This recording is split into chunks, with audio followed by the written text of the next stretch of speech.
আসসালামু আলাইকুম, welcome to Dewan recipes. কেমন আছেন সবাই?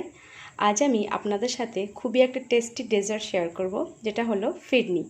সো আর দেরি না করে চলুন রেসিপি স্টার্ট করি।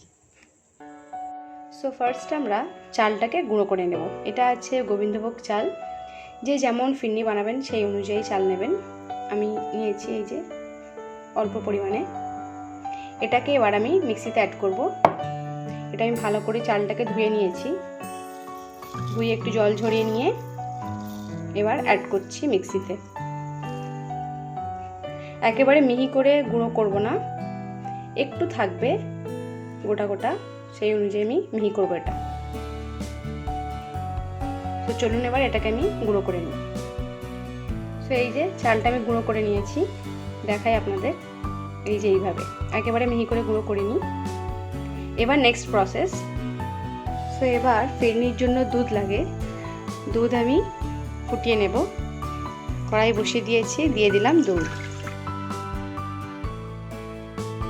দুধটাকে ভালো করে একটু ফুটিয়ে নেব।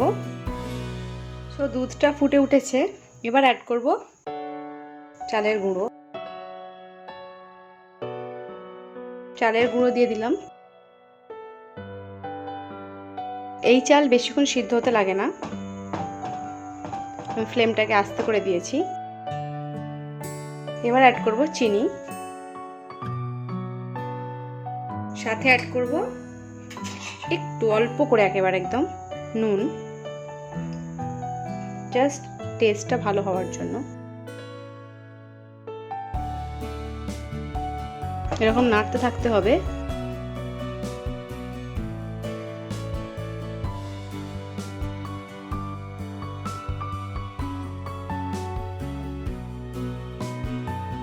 এবার অ্যাড করব খোয়া ক্ষীর। এই যে আমি গ্রেট করে রেখেছি। সাথে অ্যাড করব মিল্ক মেড বা মিঠাই মেড, যে যেটা দিতে পারেন।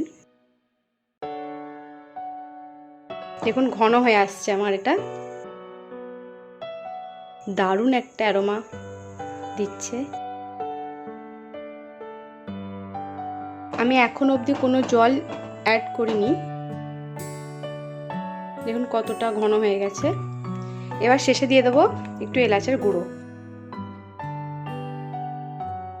অল্প করেই দেব।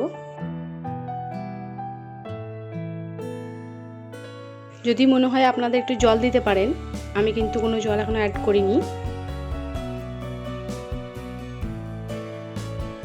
দারুণ একটা অ্যারোমা আসছে।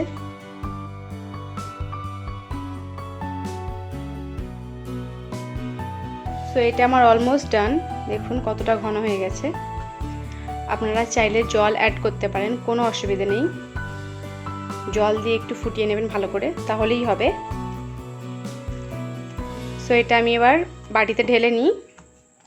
বাটিতে ঢালার পর আমার কাজ কিন্তু এখনো শেষ না, আমি ওটাকে ফ্রিজে রাখবো, তারপর আমি প্লেটিং করব। তাহলে চলুন এবার বাটিতে ঢেলে নিই। খুবই গরম আছে এটা। এটা একটু ঠান্ডা হবে বাইরে রেখে, তারপর আমি ফ্রিজে দেব। ফিরনি কিন্তু ঠান্ডা ছাড়া একদমই ভালো লাগে না খেতে, ঠান্ডা হলে কিন্তু দারুণ লাগে।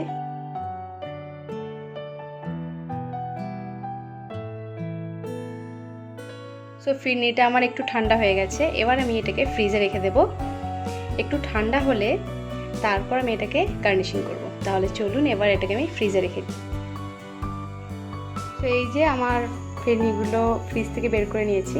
এবার আমি কাজু, কিশমিশ আর কেশর দিয়ে একটু গার্নিশিং করে নেব। দিয়ে দেবো একটু কিশমিশ,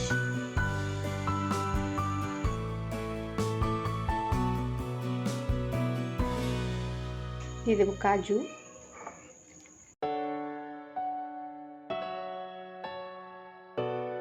এবার দিয়ে দেব কেশর। এটা অপশনাল, আপনারা চাইলে এটা স্কিপ করতে পারেন, দেখতে ভালো লাগবে সেই জন্য। দ্যাটস ইট, দেন এটা আমার রেডি। রেসিপিটি যদি ভালো লেগে থাকে তাহলে অবশ্যই লাইক করুন আর বেশি করে শেয়ার করুন। আমার রেসিপিগুলি কেমন লাগছে আপনাদের অবশ্যই কমেন্টস করে জানান। আর হ্যাঁ, চ্যানেলে নতুন হয়ে থাকলে সাবস্ক্রাইব করতে কিন্তু ভুলবেন না। ভালো থাকবেন সবাই, আল্লাহ হাফিজ।